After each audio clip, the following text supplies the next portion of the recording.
하나님의 말씀은 요한복음 8장 21절부터 30절 말씀입니다. 다시 이르시되 내가 가리니 너희가 나를 찾다가 너희 죄 가운데서 죽겠고 내가 가는 곳에는 너희가 오지 못하리라. 유대인들이 이르되 그가 말하기를 내가 가는 곳에는 너희가 오지 못하리라 하니 그가 자결하려는가? 예수께서 이르시되 너희는 아래에서 났고 나는 위에서 났으며 너희는 이 세상에 속하였고 나는 이 세상에 속하지 아니하였느니라. 그러므로 내가 너희에게 말하기를 너희가 너희 죄 가운데서 죽으리라 하였노라. 너희가 만일 내가 그인 줄 알지 아니하면 너희가 죄 가운데서 죽으리라. 그들이 말하되 내가 누구냐? 예수께서 이르시되 나는 처음부터 너희에게 말하여 온 자니라. 내가 너희에게 대하여 말하고 판단할 것이 많으나 나를 보내신 이가 참되심에 내가 그에게 들은 그것을 세상에 말하노라 하시되 그들은 아버지를 가리켜 말씀하신 줄을 깨닫지 못하더라. 이에 예수께서 이르시되 너희가 인자를 든 후에 내가 그인 줄을 알고 또 내가 스스로 아무것도 하지 아니하고 오직 아버지께서 가르치신 대로 이런 것을 말하는 줄도 알리라. 나를 보내신 이가 나와 함께 하시도다. 나는 항상 그가 기뻐하시는 일을 행함으로 나를 혼자 두지 아니하셨느니라. 이 말씀을 하심에 많은 사람이 믿더라. 아멘. 지난주 그리고 3주 전에 초막절에 유대인들이 두 가지 행사를 했던 것을 말씀드렸습니다. 실로암 못에 가서 물을 길어서 성전 제단에 부어서 성전에서부터 흐르는 물이 생명수가 되어서 온 세상을 덮는다는 에스겔의 예언을 자기들이 성취하려고 했다는 그 이야기와 또 초막절에 커다란 촛대를 만들어서 성전 전체를 밝혀서 이 땅에 빛이 임하리라는 이사야의 예언을 성취하려고 했던 유대인의 그 이야기를 두 번에 걸쳐서 설명을 했습니다. 초막절에 실로암 못에서 물을 깃는 행위나 촛대를 만들어서 성전을 밝히는 거다.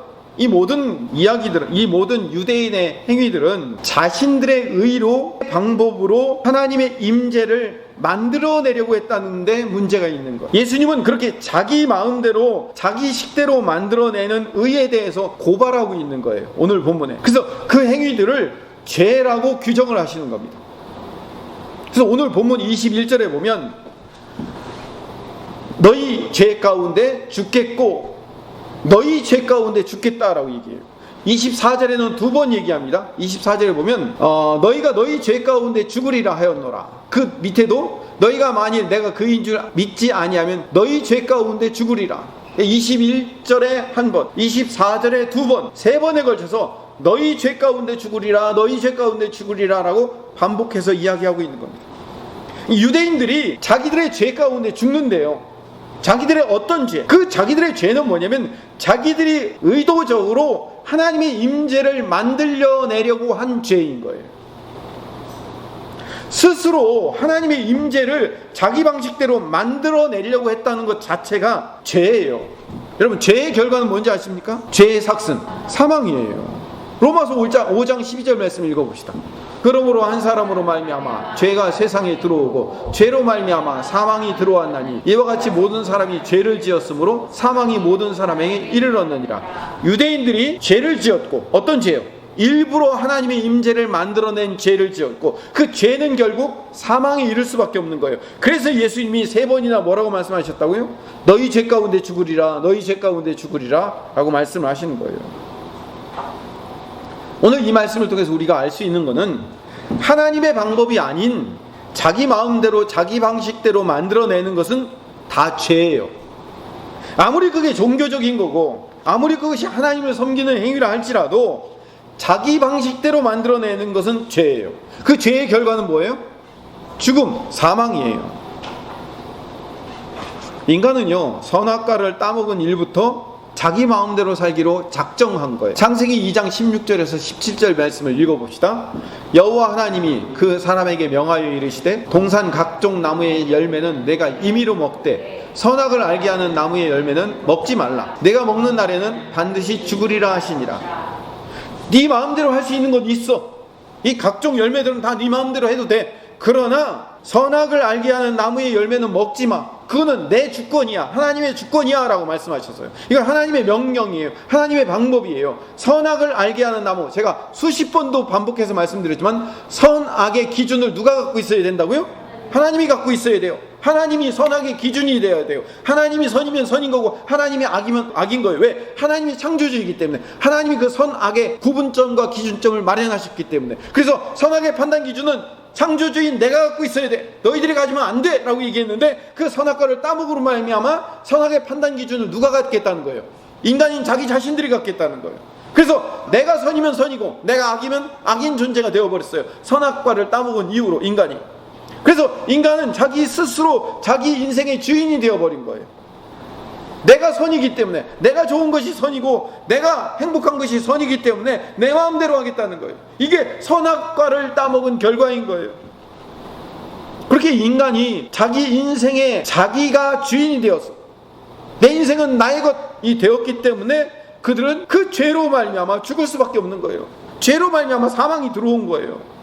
여러분, 원죄한데 원죄가 뭔지 아십니까? 원죄는 내 인생을 내 거라고 생각하는 것이 원죄예요. 내 인생을 내 마음대로 살아도 된다고 생각하는 것이 원죄라고요.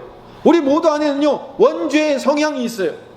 내 인생인데 내 마음대로 살아야지 라는, 하나님이 내 인생의 주권자이고 하나님 마음대로 살아야 되는데, 하나님의 뜻대로 살아야 되는데, 내 인생이니까 내 것대로 내 마음대로 살겠다라는 그 마음이 뭐라고요? 원죄인 거예요. 원죄.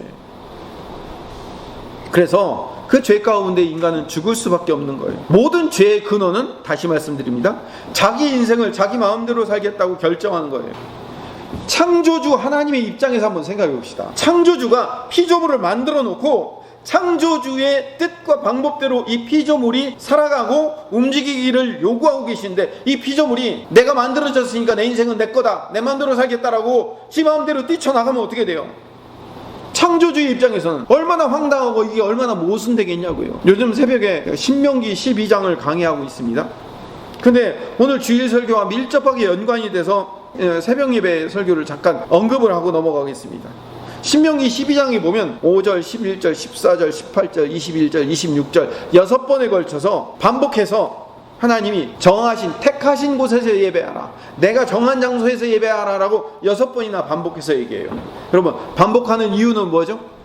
강조하기 위해서. 성경의 반복은 늘 강조를 위해서 하는 거예요. 6번이나 계속해서 내가 택하신 곳에서 예배하라는 거예요.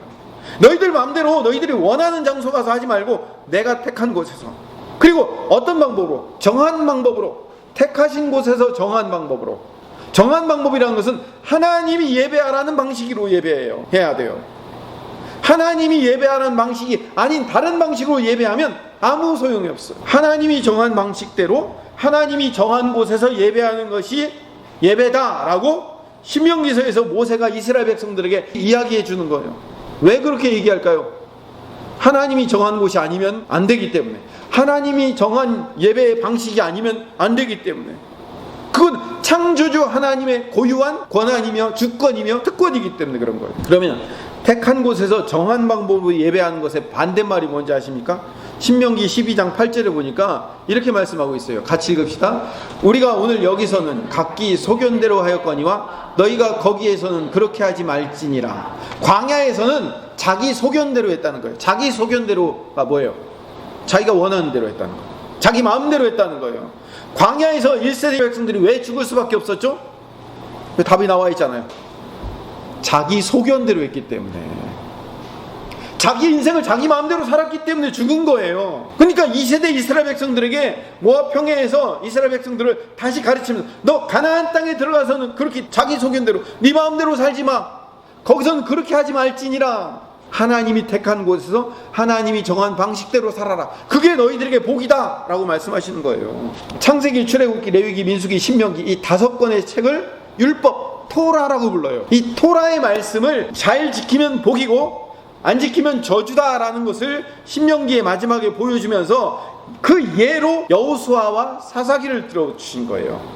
그래서 창세기, 출애굽기, 레위기, 민수기, 신명기 이 토라 5권의 책 다음에 여호수아, 그 다음 책이 사사기예요. 이 여호수아와 사사기 두 책을 토라 다음에 집어넣은 이유가 있어요. 왜냐하면 이 5권의 책의 말씀대로 살면 복된 삶, 이 5권의 책의 말씀대로 살지 않으면 저주받은 삶을 살 거다라는 것을 예로 보여준 게 여호수아와 사사기예요. 그래서 여호수아는 순종의 책이에요. 사사기는 불순종의 책이에요.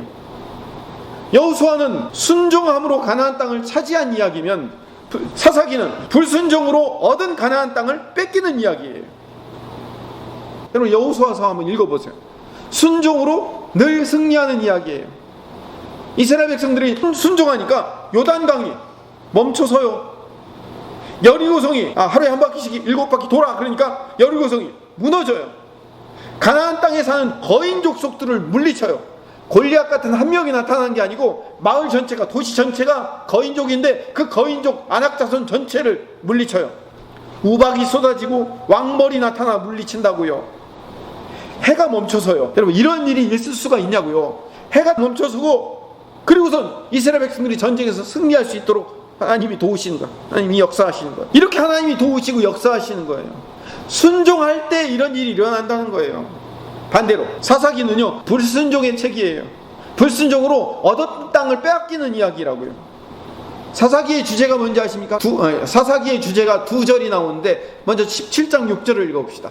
시작. 그때에는 이스라엘에 왕이 없었으므로 사람마다 자기 소견에 오른 대로 행하였다. 자기 소견에 오른 대로, 자기 마음대로 살았다는 거예요. 21장 25절 같이 읽읍시다. 그때 이스라엘에 왕이 없었으므로 사람이 각기 자기의 소견에 옳은 대로 행하였더라. 자기 마음대로 살았다는 거예요. 자기 마음대로 사니까 결국 얻은 땅도 빼앗기잖아요. 사사기도 다 불순종의 책은 아니에요. 사사기 중간중간에 사사들이 승리를 경험한 이야기들이 있어요. 왼손잡이 에훗, 여자 사사 드보라, 겁쟁이 기드온, 서자 입다, 이런 사람들이요 하나님의 명령에 따라 순종하여 나갔더니 승리하는 이야기가 있어요. 여러분 잘 아시는 기드온 이야기. 300명이 횃불을 들고 나팔을 불고 항아리를 깨면서 나간다고요. 그 앞에 있는 미디안 군대는 수십만 명이에요. 여러분 그 수십만 명 앞에서 300명이 횃불 들고 항아리 깨고 나팔 분다고 그게 꿈쩍이나 하겠냐고요. 그런데 하나님의 명령대로 순종하여 나가니까 그들이 자기들끼리 싸우다가 죽는 거예요. 순종하면 복이고 불순종하면 저주가 있다는 것을 그대로 보여주는 이야기예요. 근데 삼손 이후로 사사기의 마지막 부록 2가지 이야기, 레위인 2명이 나와요. 근데 하나님의 택한 백성들이 얼마나 하나님과 상관없이 자기 마음대로 살 수 있는가를 그대로 적나라하게 보여주는 이야기가 사사기의 마지막 부록 2가지 이야기잖아요. 자기 소견에 옳은 대로 살아간다고요. 왜 사람은요 내 마음대로 살지 말아야 될까요? 죄가 내 마음대로 살게 만드는 거예요. 죄는 내 마음대로 살도록 만들어주는 거예요. 그게 죄인 거예요. 의는 뭘까요? 의라는 것은 하나님의 뜻대로 사는 거예요. 주님 뜻대로 살기로 했네. 주님 뜻대로 사는 거예요. 그게 우리의 의가 되는 거예요. 더 쉽게 줄이면, 한 단어로 줄이면 순종이에요.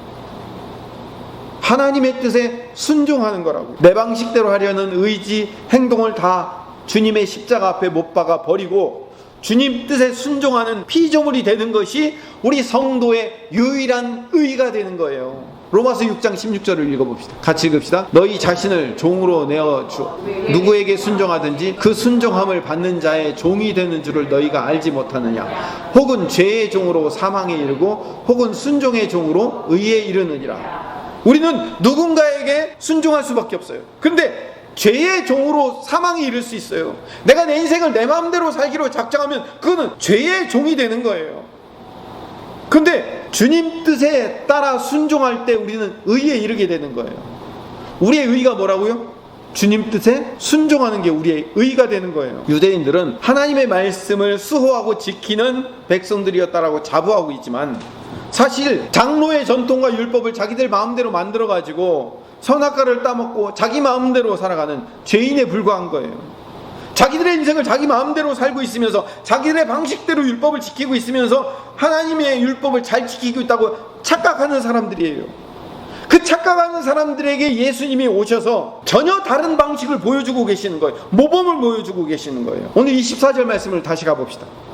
그러므로 내가 너희에게 말하기를 너희가 너희 죄 가운데 죽으리라 하였노라. 너희가 만일 내가 그인 줄 믿지 아니하면 내가 그다 라고 에고 에이미라는 헬라어 단어, I am that I am 이라는 단어, 이건 히브리어로 바꾸면 야훼가 되는 거예요. 내가 그다. 이 말은요, 내가 야훼다라는 얘기예요. 야훼이신 하나님이 이 땅에 오셨음에도 불구하고 예수님의 삶의 방정식은 오직 하나님의 뜻, 하나님의 방법, 하나님의 계획에 의지했어요. 절대 의존적인 삶을 살았다고요. 스스로 당신이 생각해서 살지 않고 하나님이 원하시는 방식대로 판단하고 결정하고 사셨어요. 그게 예수님의 삶의 모범인 거예요. 26절을 봅시다. 내가 너희에게 대하여 말하고 판단할 것이 많으나, 예수님이 얼마나 하고 싶은 얘기가 많으셨겠어요. 유대인들에게 얼마나 정죄하고 싶은 이야기들이 많겠어요. 그런데 예수님이 뭐라고 말씀하시면, 내가 너희들에 대해 하고 싶은 얘기 많지만 않겠다. 나를 보내신 이가 참되심에 내가 그에게 들은 그것을 세상에 말한다라고 얘기해요. 내 얘기를 안 하고, 나는 하고 싶은 얘기 많지만 나는 참고 하나님이 말씀하신 것을 내가 말하겠다. 하나님이 말씀하신 게 뭐예요? 내가 그에게 들은 것. 예수님이 하나님에게 들은 게 뭘까요? 요한복음 3장 16절, 하나님이 세상을 이처럼 사랑하사 독생자를 주신 것. 하나님은 세상을 이처럼 사랑하고 계시다는 것을 내가 너희에게 전한다는 거예요. 내가 너희들에게 하고 싶은 얘기 많지만 난 그거 안 해. 나는 하나님이 이 세상에, 하나님이 나에게 주신 말씀, 하나님이 세상을 이처럼 사랑하고 있다는 그 얘기를 나는 전달하고 있다.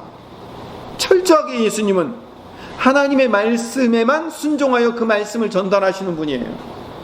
28절을 봅시다. 이에 예수께서 이르시되 너희가 인자를 둔 후에 내가 그인 줄을 알고 또 내가 스스로 아무것도 하지 아니하고 오직 아버지께서 가르치신 대로 이런 것을 말하는 줄도 알리라. 예수님의 삶이 어떻다고요? 내가 스스로 아무것도 하지 않는 삶. 예수님은 단 한 단어도 당신 스스로 뭔가를 창작하고 지어내고 만들어내서 말하지 않으셨대요. 그럼 어떻게 말씀하신 거예요? 아버지께서 가르치신 대로만 말씀하셨다는 거예요. 그러니까 결국 이 얘기는 오직 아버지의 뜻만을 전했다는 거예요. 내 뜻이 아니에요.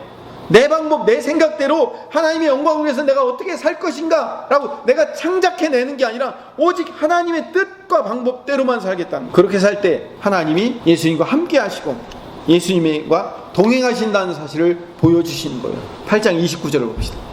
같이 읽읍시다. 나를 보내신 이가 나와 함께 하시도다. 나는 항상 그가 기뻐하시는 일을 행함으로 나를 혼자 두지 아니하셨느니라. 나를 보내신 그 하나님께서 예수님과 항상 함께 하시는 이유가 뭔지 아세요? 예수님이 하나님의 뜻만을 전했기 때문에, 하나님의 뜻만을 전달하는 통로였기 때문에 가능합니다. 주보에다가 헬라어 한 단어와 히브리어 한 단어를 적어놨는데, 헬라어 단어는 휘파코라는 단어예요. 이게 성경에서 순종 또는 복종이라는 단어로 번역된 단어인데, 이 단어의 원 뜻이 뭐냐면 아래에서 듣다라는 거예요. 여러분, 종이 주인의 음성을 들을 때 어떻게 하죠? 무릎을 꿇거나 엎드려서 아래에서 위에서 내리는 음성을 듣는 거죠. 그걸 뭐라고 해요? 듣는 것. 그거를 순종이라고 얘기해요. 히브리어 단어는 샤마예요. 이 샤마라는 단어도 순종 또는 복종이라는 단어로 번역되어 있는데 원래 뜻이 뭐냐면 듣다예요. 여러분이 잘 아는 단어 쉐마라는 단어 아시죠? 쉐마 이스라엘. 들으라 이스라엘아. 그 쉐마라는 단어가 샤마에서 나왔어요. 그러니까 순종은 뭐냐면 하나님의 뜻을 듣고 따라가는 거예요. 내가 내 마음대로 하는 게 아니고 하나님의 뜻에, 하나님의 방법에, 하나님의 계획에 내가 쫓아가며 따라가는 것을 순종이라고 부르는 겁니다. 레바논의 김영화 선교사님이라는 분이 계십니다. 아버지가 폐지를 주시고 동생이 정신지체인데도 불구하고 레바논 선교사로 오셨어요. 김은혜 선교사님이 계십니다. 아버지의 뒤를 이어서 우간다에 가서 선교하는 이야기를 하고 있습니다. 우리 잠깐 이 선교하는 이야기를 들으면서 순종이 무엇인지에 대해서 다시 한번 묵상해 보도록 하겠습니다.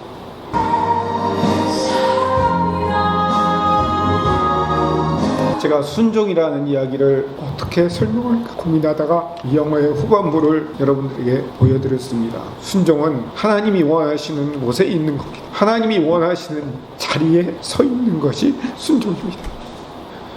여러분 보고 지금 당장 아프리카로 가라는 얘기가 아니에요. 여러분이 처해 있는 상황, 여러분이 처해 있는 환경, 여러분이 있는 그 가정과 자녀들과 그 자리, 거기가 여러분의 순종의 자리입니다.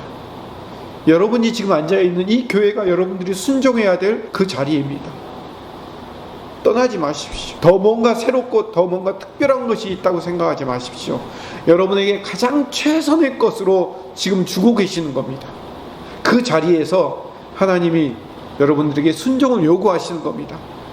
내 남편, 내 자녀, 내 아내, 내 가족, 내게 지금 처해져 있는 상황, 너의 이웃, 너의 교인, 너의 목사님, 너의 성도들과 함께 살아가라.